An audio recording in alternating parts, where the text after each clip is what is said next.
Your child's naps can be an absolute minefield to understand, especially within that first year. They are constantly changing. They are constantly throwing curveballs at us. Just when you think you've got them into a really decent routine and naps are maybe like 3 times a day and fairly predictable, something happens and it can impact on the naps. And it can feel like you're constantly trying to solve this puzzle of your child's sleep. Naps are so important because it has such a huge impact on their nighttime sleep and the quality of sleep. It also impacts their development, their communication skills. So many things are factored into naps and nighttime sleep. So while it seems natural to focus on nighttime sleep because that's where it seems to be most in effect for us, if we are having to wait constantly, we really need to look at the naps as well and think of that your child's sleep as a 24-hour period rather than day versus night.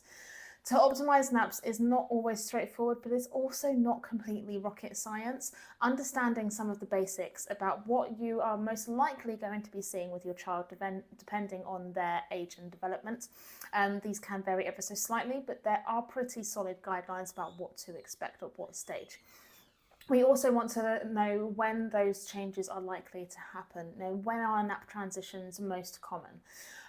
Things to sort of think about as well is when to drop the nap. So at the other end of the spectrum, your child is finally starting to be awake for a little bit longer during the day, and then you might start seeing nap resistance. This is really common. It happens to every child at some point, but knowing when they are actually ready to drop that nap and when they want to drop the nap is not always the same. So understanding why naps are so important is really vital when we're thinking about how to support our child's sleep overall, not just during the day.